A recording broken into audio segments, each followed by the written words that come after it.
ও বউ, আমার বাড়ি পোল্ট্রির গোশ কেউ খাতি চায় না। ফ্রিজে কিছু পোল্ট্রির গোশ পড়ে রইছে, তাও আবার বেশ কিছুদিন আগের। আসো দিনই কিছু বিরিয়ানি দেখাই, এইভাবে রাইন্দে দিবা, খাবে না মানে দেখা মাত্র জিব্বের পানি পড়ে যাবে। ওই আসো আন্না রান্না বান্না শুরু করে দি। এহেনে নিয়ে নিছি 1 কেজির মতো পোল্ট্রির গোশ। এখন আমি এইগুলোরে ভালো করে কাইটে কিউব কিউব করে কাইটে নিবানি। আমরা আবার ডিম ডুম দিয়ে 4 জন মানুষ তো, তাই বড় দামড়া দামড়া করে কয়খান বানাই নিলাম, 4 পিস বানাই নিলাম। আর কয়খান বহিদ্দারের সলিড গোশ আছে, ওইগুলোরে ছোট ছোট করে কিউব কিউব করে কাইটে নিবানি।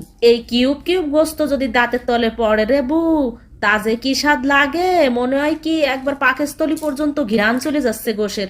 কি যে ফেলে বারো আসে। তয় এনে কাটাকাটি হয়ে গেছে, এনে ভালো করে ধুয়ে টুয়ে তারপরে পানি ডারে জড়াই রাখবো।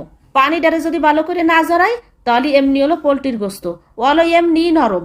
আর যদি ওই পানি থাকে, তাহলে তো একবার পোল্ট্রি বিরিয়ানি রান্না পর্যন্ত যাওয়া লাগবে না, গইলে একবারে কোড়োর ভিতর মিশে যাবে না। বিরিয়ানি রান্না তাই আলু দিবা না, তাই কটা আলুও কাইটে নিলাম। আলু কাটা শেষ, এখন আমি গোস্তটা মেরিনেট করে নেব।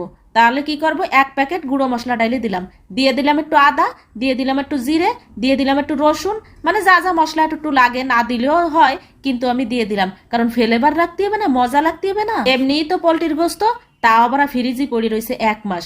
এর একটু স্বাদ করতে হলে মেলা কিছু করা লাগে। এখন আমি রাখিয়ে দেবো আধা ঘন্টার মতো। এদিকে আবার পেঁয়াজ একটু কাইটে নিলাম, আর আধা ঘন্টা আমার হয়ে গেছে। এখন আমি চলে আসলাম রান্নাঘরে। ওইটারে ভালো করে গরম করে দিয়ে দিলাম তেল, তেল খানিক দিয়ে দিয়ে দিলাম পেঁয়াজ।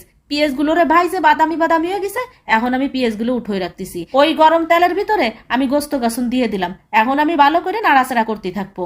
এখন আমি ডাকনা দিয়ে ডাইয়ে দেবো। ডাকনাটা উজলইয়ে আবার একটু নাড়াচাড়া করে নিছি, কারণ কি জানো, তলতে ধরে যায় নাকি। এদিকে আবার কয়খান আলু দিছিলাম না, ওই আলুগুলো আবার গ্যাসের চুলো একটু গরম করে ভাইজে নিছি, তাই আবার দিয়ে দিলাম। আর আমি এখানে একটুও পানি দেবো না, দিয়ে দিলাম 1 কাপ দুধ। রম্বালি দুধ দিয়ে একটু বিরিয়ানি রাইতে খাইয়ে দেইও, কি যে স্বাদ লাগে, স্বাদে ভরপুর হয়ে যায়। বিরিয়ানি খাবা, খালি গোস্ত নাড়াচাড়া করলে হবে? তাই চাল দুবা না, চাল দিতে হবে না। তাই চালগুলো একটু ধুয়ে নিলাম, চালগুলো ধুয়ে জরানি দিয়ে এদিকে আমি চলে আসলাম গোস্তর দিকে।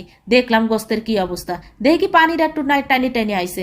তারপরে আমি যে পেঁয়াজগুলো বাইজে রাখছিলাম ওইগুলো দিয়ে দিলাম। ও বু, এদিকে আবার পোলাও চালটা গ্যাসের চুলো একটু বাইজে নি। বাইজে নিলে কি হবে না জানো, ওই ভাত না একটার সাথে একটা লাগবে না, কি যে স্বাদ লাগবে না, মনে হবে না কি আগে খাই, আগে খাইয়েই নি। তাই চালটা ভাজাভাজি হয়ে গেছে, এখন আমি গোস্তর ভিতরে ডালিয়ে দিলাম। আর এদিকে আবার গরম পানি করে রাখছিলাম, সে গরম পানিও দিয়ে দিলাম। এখন আমি ডাকনা দিয়ে ডাইয়ে দেবো। কতক্ষণ পর পর এসে নাড়া দিয়ে দেখ ফানি, ও মোর ঝুলা এদি ভরে গেছে একদম। টেনি খাবা, তাই ফেলেবার অ্যাড করতে হবে না, তাই দিয়ে দিলাম কতক্ষণি কেওড়া জল। এনে আমি ডাকনা দিয়ে ডাইয়ে দিলাম। আর ওই যে একটা ছিদ্র আছে, তাও কাগজ দিয়ে বন্ধ করে দিলাম। আমার বিরিয়ানি রান্না শেষ। এখন আমার বাসায় একটা ওলকপি আছে না,